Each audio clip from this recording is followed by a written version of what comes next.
Hi, everybody, and welcome to our staff training for Department of Defense libraries. Thanks for joining this morning where I am and whatever time of day it is, wherever you are. This is Jordan again, and I just did a quick check for those who were slightly earlier, but want to make sure now that everybody is able to see my screen and hear my voice. So if we could once again have you raise your hand in your dashboard. There's an ability to raise your hand. And just let me know that you can see my screen and hear my voice. Thank you, Mindy, Kiana, Kara, Erica, Carmen. All right, thank you, everybody. So that tells me that if you are not hearing me or not able to see my screen, then it is likely an issue locally. So you're welcome to put your hands back down. Thanks. Again, I'm Jordan Bookie. I'm one of the co-founders of Beanstack, and if you were with Department of Defense Libraries last year, then we also connected last year. Although last year we had sort of one training that was inclusive of setting up your site and also staff, or what I call patron services focus. This year we sort of broke those out. So today's training is very much focused on what happens when somebody comes into your library or calls you, emails you with questions, or you are helping to work with people who are participating in your summer reading and summer learning programs. So I'm very excited today to help deliver this training to you. We'll lay out just a couple of ground rules, talk about what our agenda is going to be, and then dive into a good deal of demo, all right? So a couple of pieces of housekeeping. You'll notice that you are muted, and that is by default. There are many of you, and if you have questions, you may, of course, still ask those questions.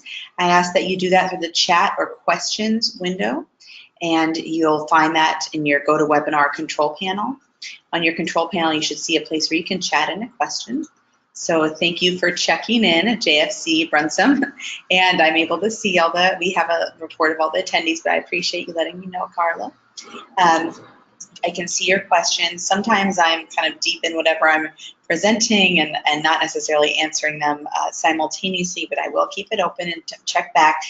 I ask that you kind of let me finish a section if you can. I will always stop at the end of a section and see if there are questions and ask for questions. So try not to like pepper with things before we've just sort of seen what I'm going to cover, and allow yourself to sort of take it in holistically, and hopefully it won't be too much and will be an exciting and good thing for everybody to be prepared for summer. I can hardly believe that we are in the middle of May. A couple of other things. You'll notice there should be on your control panel a section that says handouts. There's a handout there. This is sort of a generic cheat sheet that we made, kind of based on the standard template programs that we made for Department of Defense libraries. If you are not the primary point of contact for Beanstack, it is possible you will get another version of this that is more specific to your library, but in any case, it should be helpful. And I believe also that Erica Steiner, who is joining us today and who's my primary point of contact, the Department of Defense, has or will be sending out a version of that as well. But you should be able to download that here in PDF form. All right, so we are going to go ahead and get moving. First things first, it is nice to meet you. I'm Jordan again, and that's me down there with my two kids and my husband and co-founder, Felix. So Felix and I are a husband and wife co-founder team. We have a lot of other people that work for Beanstack here where we live in Washington, D.C., and then also in Indianapolis and Pittsburgh and New York, and Mexico. So we are spread around, and there you have it. These are my kids, Cassius and Florence, and they are 6 and 8. And this book above us is the one that sort of sent us down the original path of creating Beanstack.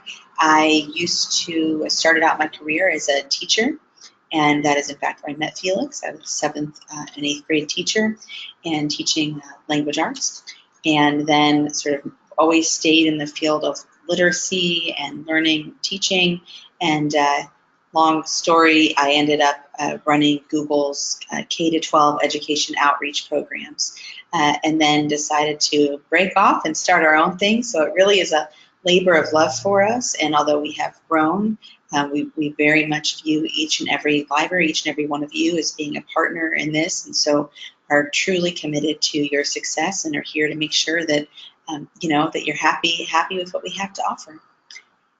I did hear from Erica, who said that she will send out the version of this cheat sheet. I realize she has the Google Documents version of it, so I will send it to her as a PDF, and she will, of course, share it with all of you. Okay. My goals for today for you are to make sure that you understand the basic features of the patron experience and the staff administrative tools. So we are not going to go deep into anything related to your site setup or you know, things like drawings, although we can if you want to explore those sort of after. But the core of this, we'll get into the agenda momentarily, but really looking at what are the basic features of the patron experience, what are the critical and basic features of the staff administrative experience, and make sure you understand that. I know that there are many of you, who are returning and who used Beanstack last year, so we'll speak to that. And we'll also just sort of speak to those who are using it for the first time. So for some of you, this is totally new, and sometimes for some of you, this is not completely new, but there have been some updates. So bear with me as I try and make sure that everybody is accommodated. My second goal is to make sure that you are excited about an awesome summer with Beanstack at your library. So a big part of this is just getting everybody excited. I know sometimes doing things online, if you haven't done them online before, it can feel daunting, and I would like to make it feel less daunting and more exciting if you had to pick an emotion. I'm going to stop and take a look at some comments and questions that have come in and just respond to those briefly. Erica said, oh, that document was sent yesterday. Okay, great. So if you did not receive the document, the cheat sheet that is also here, then you are likely missing from the distribution list. So let us know so you can get on it. And Ansbach Library wrote and asked if we were presenting slides. I'm so sorry. We are presenting slides, and you should see them. I think other people are seeing them. Some people are saying their slide is still on the opening slide. Oh, no. Uh-oh. Let's go back then and make sure you all saw them, just in case for anybody who was paused. I'm sorry. This was our opening slide. That's me from when it was nice to meet you, and that's the book I was referring to. These are my goals for today. Thank you, Ansbach Library. I hope that didn't happen for too many of you, but just to make sure, let's double check. Are you able, can you chat in here and let me know? Great. And Erica Ansbach said they also need to be added to the email list. If you could just, I will actually take a note and let you know. I know we have a contact for every library, so there is somebody there, but it might now be that that person has transitioned. Okay. Okay, great. All right. Thanks everybody for the comments and confirmation that we're now making it happen. All right. So goals for today, and of course our agenda. Our agenda is, in short, we're going to look at how Beanstack works and just sort of reminded of the basics of this. If you've used something else before, so make sure you know how it works. Patron experience, the basics, register for your summer reading program, log, earn prizes. And then we'll look at reader lookups and actions related to that, sort of register, log, and redeem prizes. So looking at those two things, or those three things, and then we'll look at sort of creating somebody. So if a person is not themselves signing up on the software and you are doing it for them, how does that look? And make sure that you're able to do that. Those are the basics, and I'm going to go ahead and get started here with our demo, I did see that Mindy wrote in. Mindy, if you could send an email to DoD_support@zubeen.com to let us know, and we can make sure to add you to that list. Okay? Thank you. I'm going to chat out that support email address so everybody has it. You'll see it in your chat window or your questions window.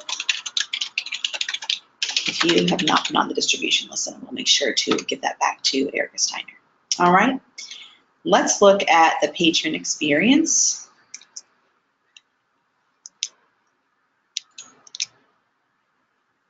Okay, here we are.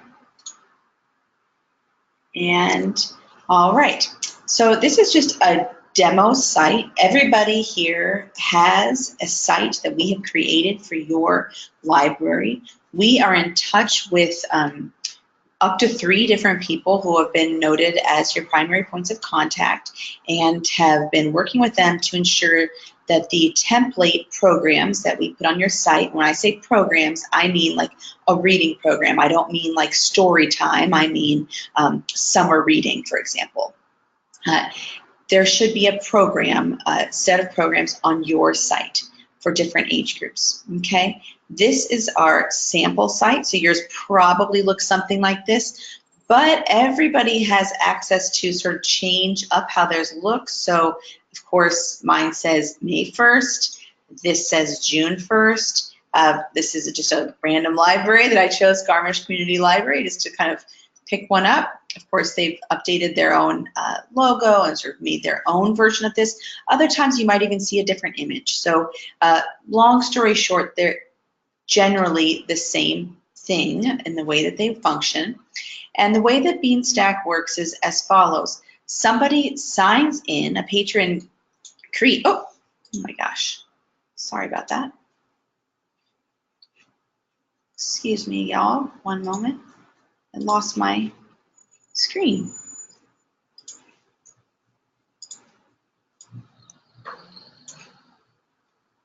So sorry about that. Where that went.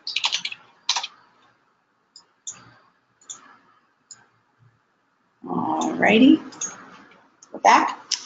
When somebody is coming to your site, they're going to register for summer reading here.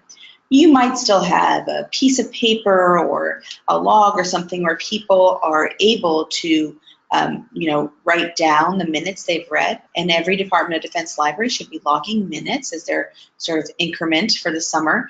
That said, the idea this summer is to ensure that everybody is at least registered on Beanstack. So everybody should have an account with different readers on it in Beanstack, and all of those minutes somehow or another need to be recorded here. That is the primary measure that the central body is going to use to report on what's been happening at each of your libraries. So it's important that everything be sort of in here. How that happens is, of course, going to be slightly different per library.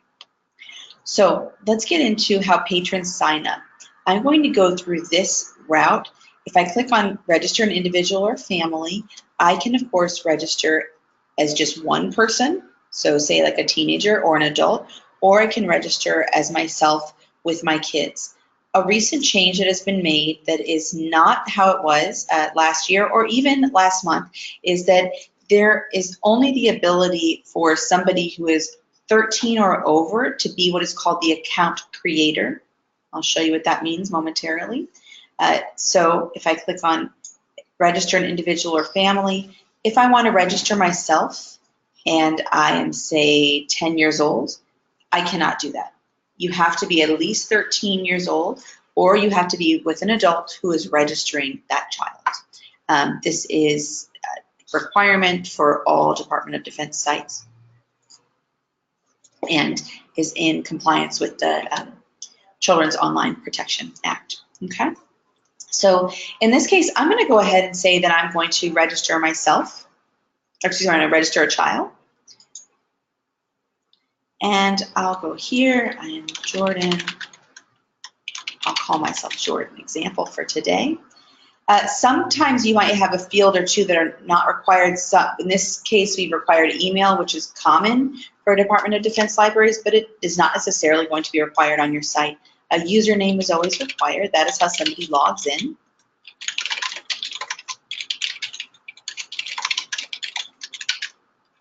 And I'm going to enter my password, which has to be at least 6 characters.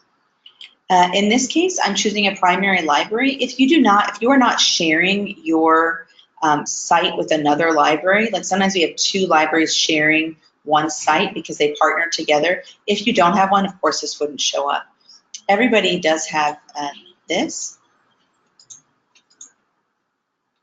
And now I'm going to select my child's name. So this is all my information. I'm the account creator. I'm the person logging in. And this is my child's information. My child will start off with my daughter, Florence.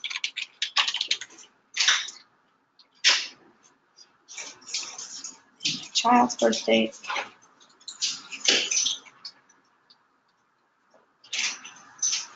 Florence was born in.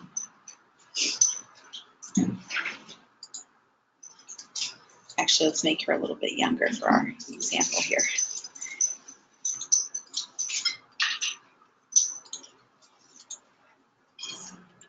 Now, Florence has automatically been enrolled into the Reading Takes You Everywhere program and earned a registration badge. I am going to pause here and make sure that we go over something really important that you just witnessed there, which is the account creator and reader. So in that case, I'm the account creator and Florence is my reader, okay? I'm logging in. I'm the person who's logging in. I'm creating the account. I'm responsible for that username and password. Florence is my reader, and Florence is the person for whom I'm going to be logging in this case. Of course, if I'm an adult signing myself up, then I can be both. If I'm a teen signing myself up, I can be both, account creator and reader. But if I'm a parent signing up a child or an adult signing up a child, I'm the account creator and my reader is the child. Okay. Now I'm asked to add another child. So yes, I will. I will add my son, and my son is Cassius. Oh, sorry. Eek, something happened when I went back there. Sorry, guys. Oh man. This is going to put me in here. There we go. So I'm doing for Cassius. Example. And Cassius is 2009.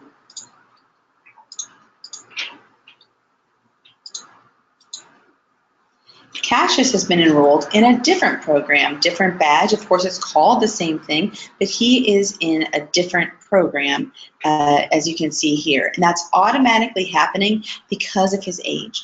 Your programs are all based on someone's age. So if I tell you that I have a 3-year-old, that 3-year-old's going to be placed in whatever program you have available for 3-year-olds. And if I tell you that I'm 40, I'll be placed in whatever program you have for adults. That's how it works. You are not saying, I want to participate in this program. Instead, you're saying, I am this age, and the system is letting you know what is available to you based on that.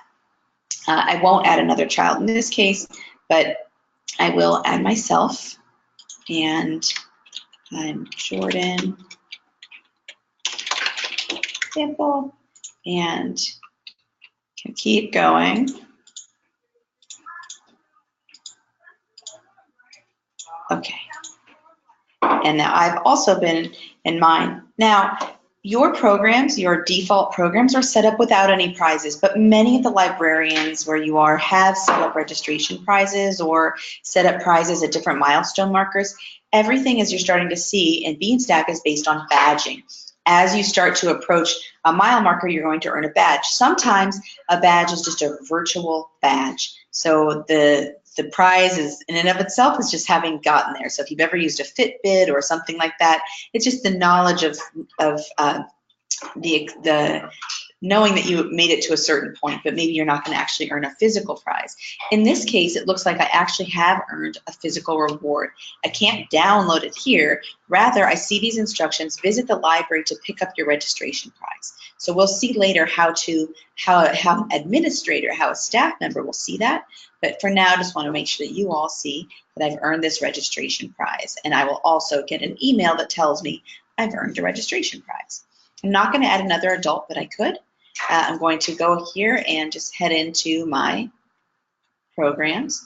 Right now, I am on Florence's page, but before I kind of go into the logging of reading, I do want to pause and just see if there are any questions that have come up at all based on just sort of how I logged in there and how I'm now here in Florence's page, and I can, of course, change readers and go to, oh, I misspelled Cassius, go to Cassius's page, or switch to anybody else. But I want to just pause and see if there are any questions about the process so far.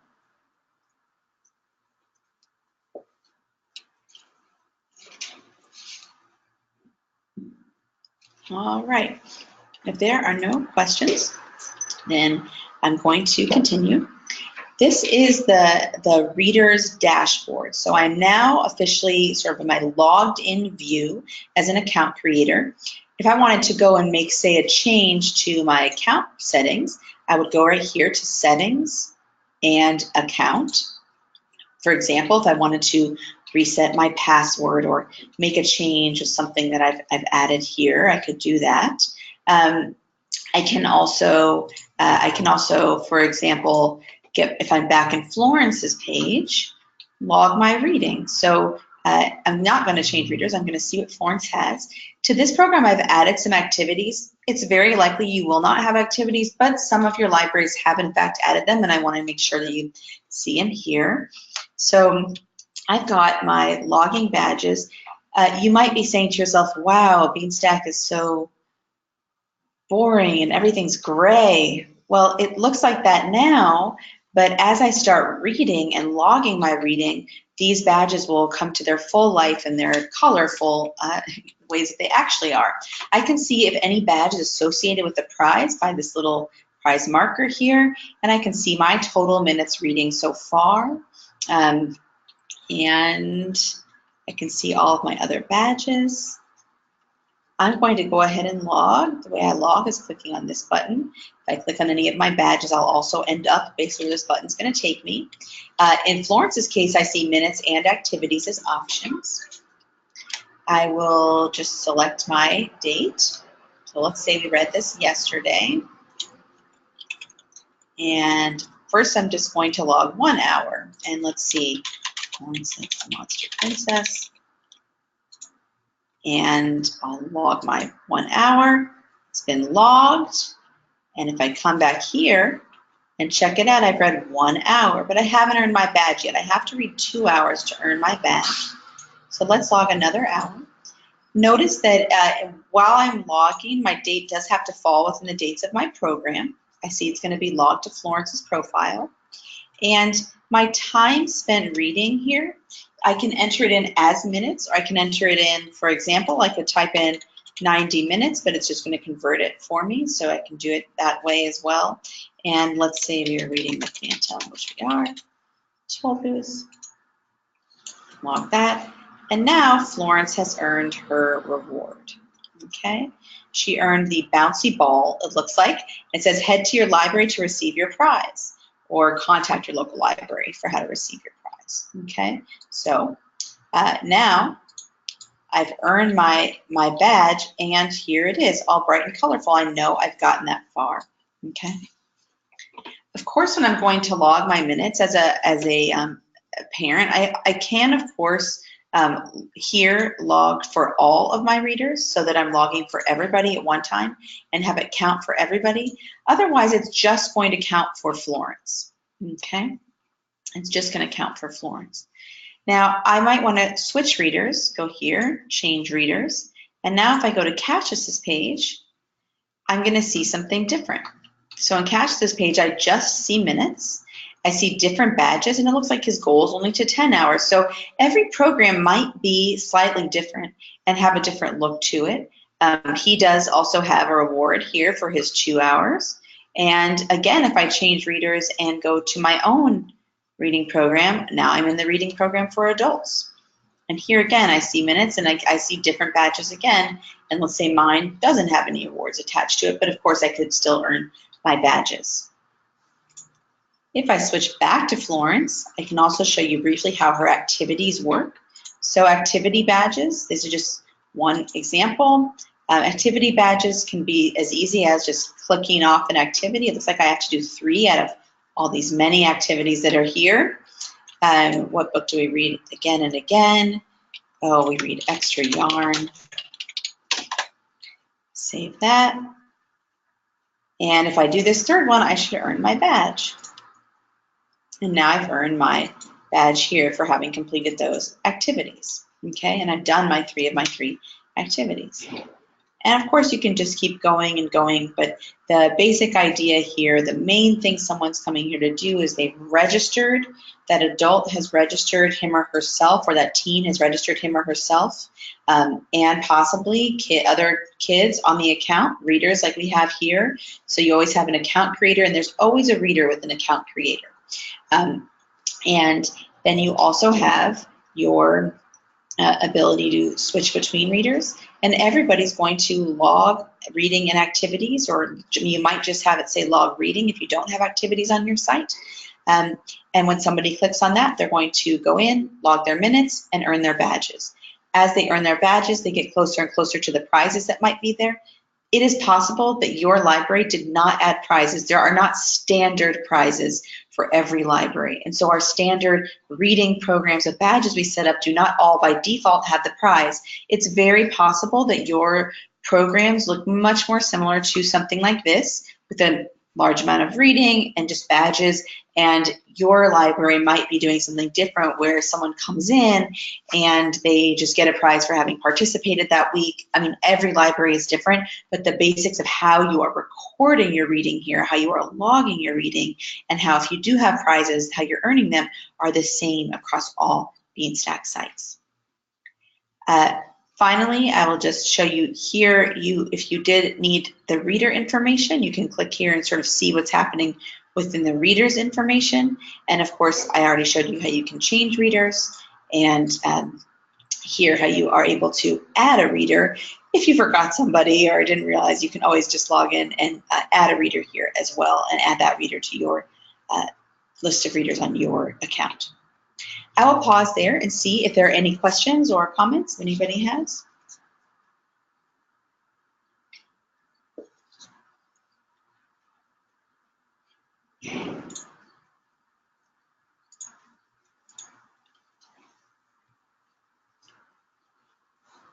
No questions?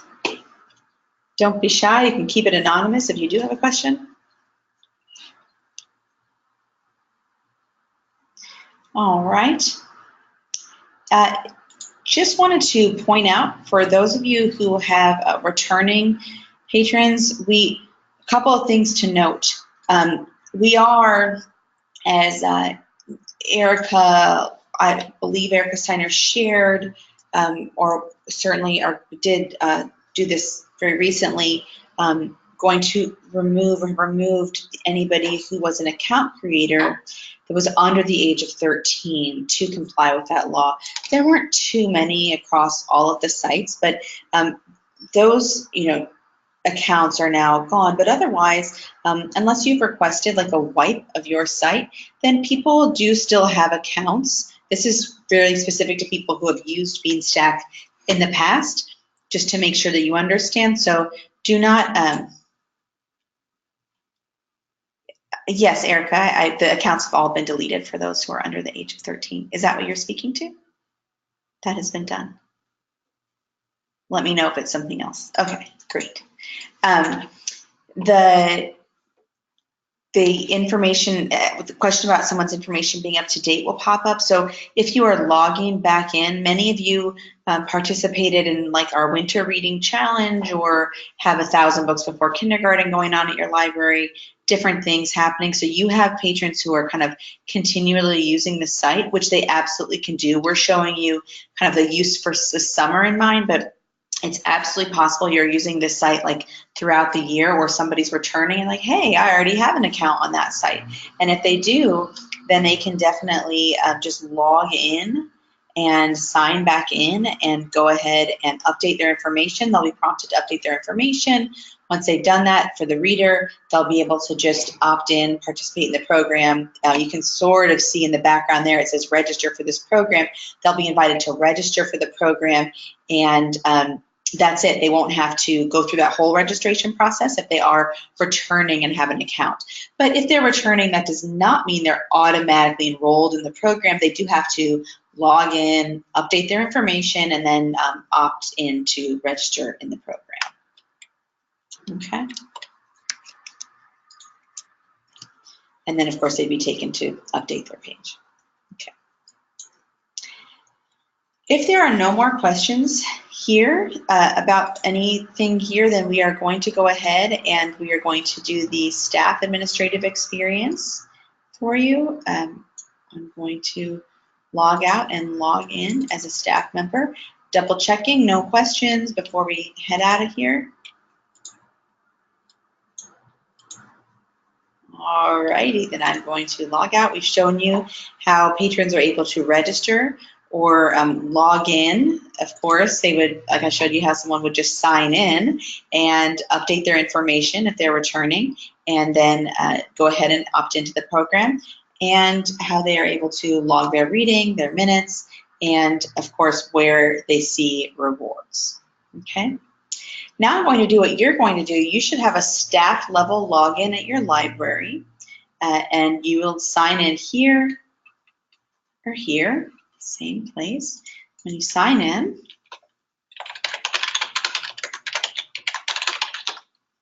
you'll see something that looks like this, okay? If you end up, for some reason, here in the patron experience, don't think it's broken, just scroll down and click on administrative access. Remember how I told you every account has to have a reader attached to it? Well, that's even true for your staff account. So technically there's a reader on your staff account, but of course that reader is not going to actually be participating in the programs. This should be a general account that you or whoever else is working at the desk should be able to use. Okay? So we're going to hop right into the staff experience. First things first, let's do that lookup that we were talking about. So your most common experiences are going to likely be, one, helping somebody navigate the experience of signing up themselves as a patron on the site. We highly recommend that you encourage people, whether it's on their phone, we have a mobile optimized site, so it's super easy to have someone do it on their phone, or on the computers at your library, have them sign themselves up. We have seen a lot of data. We do a lot of research sort of after our summers and look to see what happens when somebody signs himself up versus when they've been signed up by a staff member. Well, maybe unsurprisingly, if somebody signs himself up, they're much more likely to log their minutes and remain engaged throughout the summer.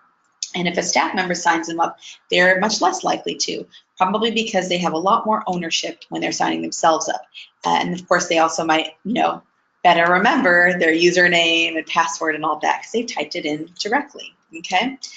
So you're going to encourage that, of course, as your hopefully most common case. And then, of course, you have the cases of where someone's coming in like, hey, I did register online, but I have this piece of paper or this log that you gave me, or maybe I've been doing it myself, and I've read like 50 minutes a day for the past 3 weeks, but I just haven't been putting it in here. Can you help me put this information in there for me? Or maybe someone comes in and says, hey, could you look up and see, did I participate last year? I can't remember. Can you find me? I did saying that my email, is already in the system, whatever it might be.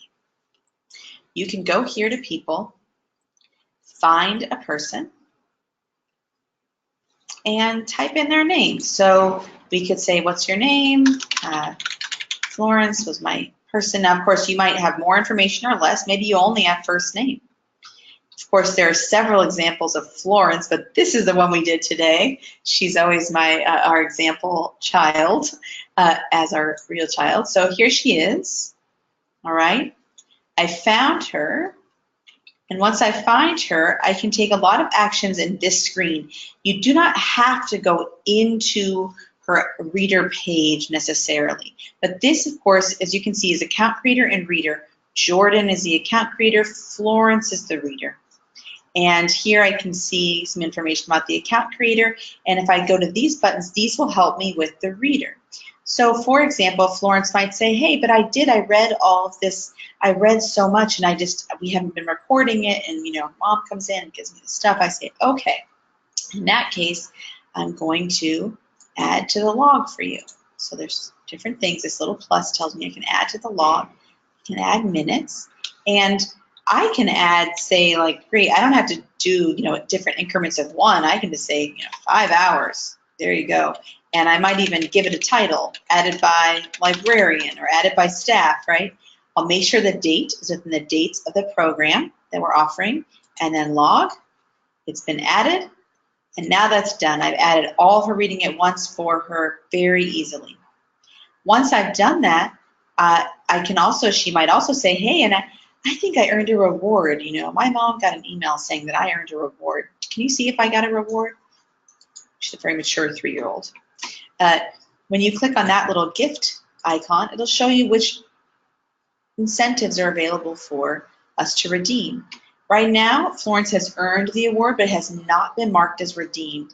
And if I check this off with the little green check, that tells me it's been redeemed. She's not going to see notification of it. Her mom's not going to see notification, but we know for our reports that this has been a redeemed reward. And also, if she tried to come back and get another bouncy ball, we'd at least have some level of proof that maybe you've already been here before and gotten it. We can also go you can also log activities for Florence here. So if she did some of her activities, you could mark them off, much like we did before. Okay, so we can mark off those activities. All right. And we can also go into Florence's page. And right now I see that she has gotten that reward. I see she's enrolled in this program. So now I'm seeing a little bit more information. So if I go to, find a person and I just do here, I'm not going to see all the information. But if I click into that person's page, now I'm going to get a little bit more. I see she's enrolled in this program. I see how many minutes of reading she's done for it. I can even see the badges that she's earned. I can see the badges that she hasn't earned. If she had to answer a text box challenge, like we did for our activity, I can see that. There's a ton of information in here. You probably don't need all of it, but if you did want to go in and explore, or maybe add a note about this reader to the page, she's come in 10 times to get her bouncy ball, don't give her another one, you can do that at the reader level, okay? And of course, if I went out here one level out, I would be on this account level here, okay? So that is how you find a person. You can log reading for that person, and then you can log activities for the reader, and you can, of course, redeem their reward when you've given it to them. I will also note, since we're in this view, if Jordan, example, came in and said, hey, oh, I need help resetting my password, I just can't remember anything, I'm having so much trouble, you can just go here and click on Edit. You don't need to go into the page. You can go to Edit, the account creator, and you can remind them this is your username or reset it for them, and you can reset their password. You can't view what their password was, but you can reset it by writing it again 2 times or letting them write in a password 2 times, okay?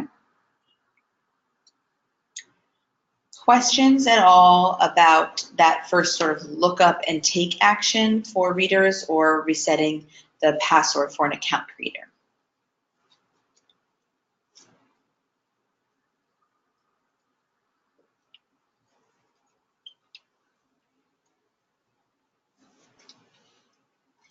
Again, if you have questions, you can type them into the questions dashboard.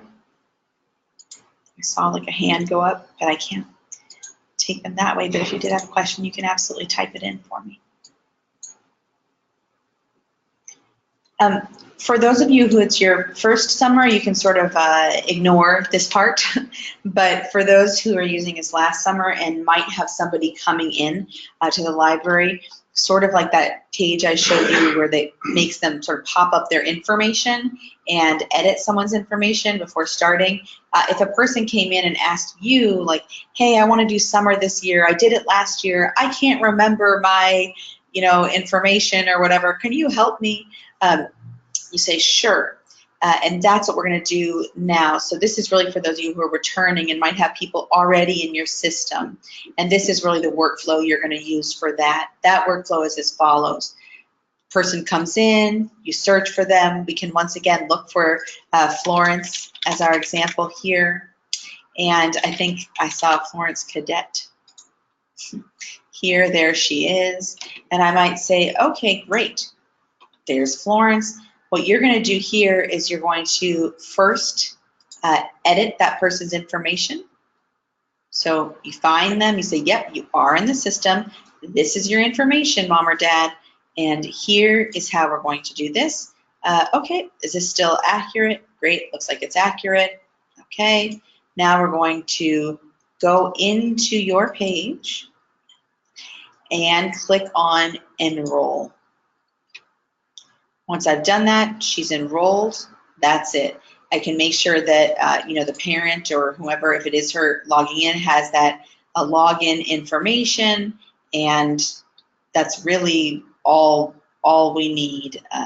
Beyond that, I'm not able to edit this person's information because they have staff level access. So, but generally, you could also go in here to click edit, or of course, you can find a person and edit them from here. Okay.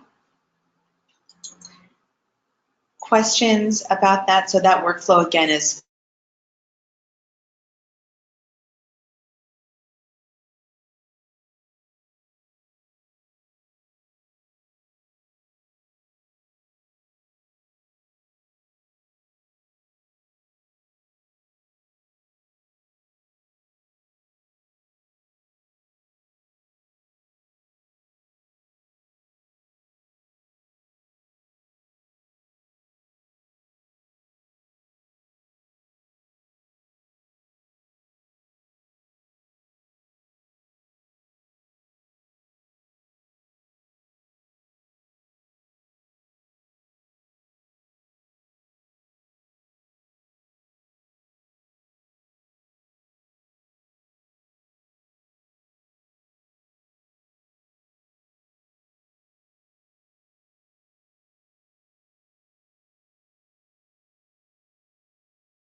I do not know if folks are still here. My computer completely shut off on me.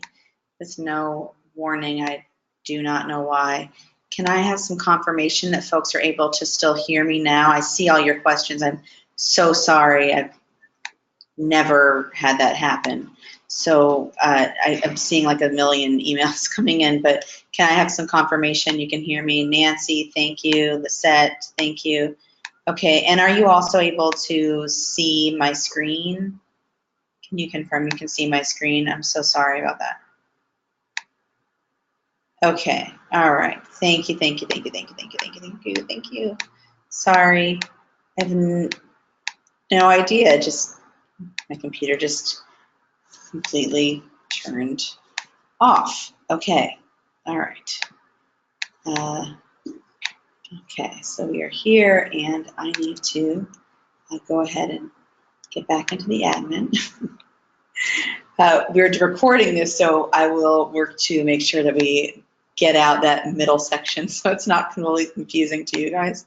And hang tight for 1 second so I can make sure that my presentation is also pulled up here.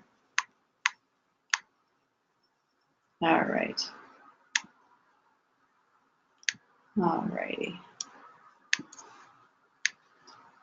Okay. There we go. All right, so the last thing that I was getting ready to show you, and I will now show you, is right here in people again, and that's adding somebody completely fresh. I generally recommend, if you are returning, still to look up find a person, see is that person there, you know, just to make sure. So, you know, is Percy there? Nope, you're not in here. So now I'm going to add an account. But honestly, you could get there just from going to add an account creator and reader. I just kind of have a preference for double checking to make sure somebody's not in the system already. Once you clicked on add an account creator and reader, you're going to first add this account information. So I will say, for example, we could say Harry Potter is the dad in this situation, for example. And you'll give them like a username. They do have to have a username. Sometimes people will use an email address as their username, which is another super easy thing for someone to remember. Or if you're giving someone a username, like just having a standard for what you give them. Okay, we're giving you first name, last name, age, or first name, last name, you know, favorite number, something. Whatever you've decided is going to work for your library if you are assigning them. Email address tends to be a super simple one to do. And then you're going to choose their military branch, sponsors military status. Now I'm going to say this is for a family or an individual, or of course, but now is this person going to himself be the reader, or am I adding family members or both?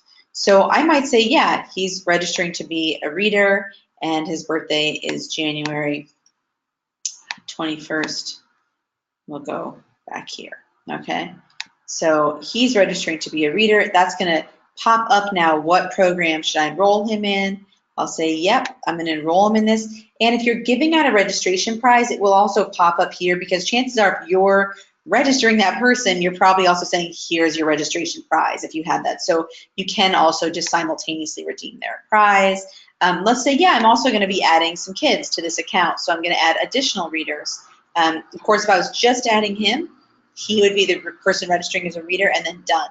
But I can also add, you know, children here as well. So, oh my gosh, why always? And I can say that's January. Okay. And of course, Ron's going to be invited to participate in the pre-readers program. So I can enroll him in that program, add reader. And now, of course, I have Harry and Ron. I can keep adding more readers in a family to an account. Once I've done, I click on create account. My user was created. Now I'm back to that form. If I want to go find those people now, I can go find here, and I can find Harry Potter. There he is. I see two instances of him because, of course, he has two readers, and there are both of his readers. And, you know, there's the information. They've been enrolled in the program. Of course, he has prizes, I can now do everything else. They're in my system. And one important thing to note, just in case you didn't notice it here, is when you are adding someone, you don't have to enter in a password for them. Instead, their password, as it says here, is going to be Beanstack. So when Harry Potter 1 is the username logs in, his password will be Beanstack, and he and his child, Ron, in this case, will together be enrolled in 2 separate programs and sort of be able to toggle back and forth as we saw before. Okay. Questions at all about that process of adding somebody?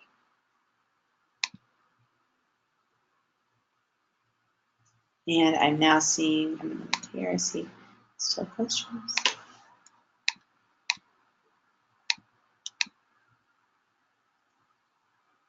Any questions?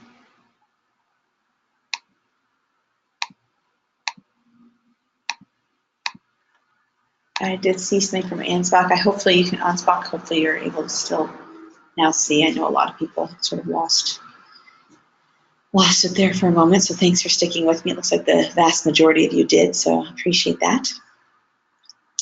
No questions about adding an account creator and reader? If there are no questions about that, then I will go ahead and just look at one final thing, which is the group registration. I'm not going to go through the whole process, but basically if someone is registering a group, and again, this is something you may or may not have on your site, it depends. Groups are not families. Families register with registered individual or family, but if a group is registering, that would be more like a child care center or something on site. At that time, they could either register the students, they'll be able to have an account creator in essence, who's here. Your information is the account creator. You create a group name and you set some defaults. So my kids aren't all the exact same age, but more or less like they're all 6. And I want them to be in this particular program. You can choose a certain number of students that you're registering, your kids you're registering, like a camp group or something. And then you can enter your information, your things here. And when you register as a group, it will just appear that you have one reader if you're logging all at one time, or several readers if you're doing them individually. Most people choose all at one time because it will appear like you have one reader named Jordan's group, for example, and then you're just going to log, and every time you log one book, it'll count 10 times, and it'll just automatically know you're doing this action for everybody in your group. So if I'm logging in an hour, it's going to know, hey, you logged an hour for all these kids. You all read together for 20 minutes, and now it's actually going to be 20 times 10 when you're looking at your total minutes logged in terms of your reporting and everything. But to the person who's actually having to log it, they only have to do it one time. If they choose individually, then they would have to do it for each individual child. So that's what that means, but they are sort of have a group status, but the interface itself looks very similar to, in fact, the same as to when you're having this for an individual or family. There's not much difference. Of course, when you're searching by group name, they do have group status, and you're able to see how many readers are in a group. So if they come in to claim their prize, you can say, hey, it looks like you have 12 readers in your group, so I'm going to give you 12 bouncy balls for everybody. And you can know because the number of students or number of kids in that group are going to be listed online. Okay. Questions at all about that?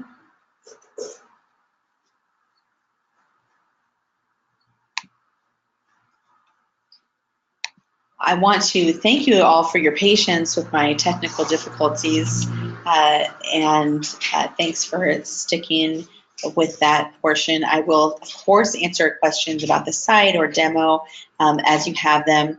A few other things, just a reminder that you do have resources. You have your cheat sheet. We have a setup guide that's been sent to many of your admins, but the cheat sheet's probably most helpful. You have our help desk site, which is actually linked. I'm not sure if you noticed, but it is in fact linked here when you're signed in as a library staff. Right here, help desk, will take you right over here to our help desk site. And you can submit tickets or requests there. You try and keep things sort of updated. If you have a question about, I don't remember what she said about redeeming prizes. How do I do that again? here's what, sort of have step-by-step instructions. And of course, your cheat sheet will also give those to you. Okay. A lot of times people want to know, like, where do I go with questions? We ask that you check the help desk. That help desk can be really helpful. I know that some people, depending on where you are, and it's hard to have always like 100% access to everything. Reference your cheat sheet.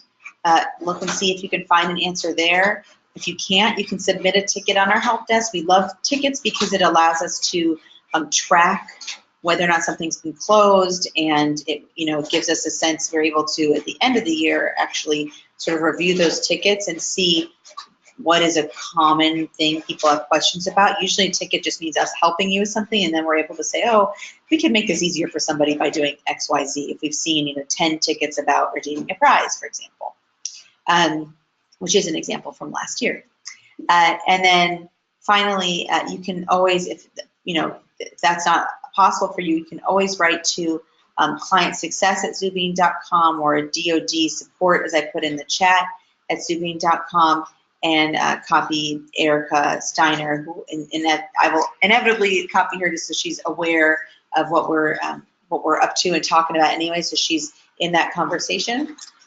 And that's it. I want to thank you. Those are our kids last summer finishing their summer reading program here in Washington, D.C., and they look forward to it every year. They love it, and we are so grateful for the work that you do. It's really important and really keeps so many people of all ages happy throughout the year, and especially during the summer. So thanks in advance for the work that you're going to be putting in. I know that summer is an intense time. This is my information, and you can always reach out to me directly. Again, I put in the chat the DoD support. I'll put it in again because now I think I had to log out before just to make sure you have it. Our support email as well, and the handouts are still in there. And I will take questions, but for anybody who does have to go, the core of what we're going to discuss is done, and I hope that you feel better prepared and excited for summer. And thanks again for all of your hard work. Have a wonderful, wonderful morning, evening, afternoon, wherever you are, and thanks again. I'm going to stop recording, and if there are additional questions, I will take those now.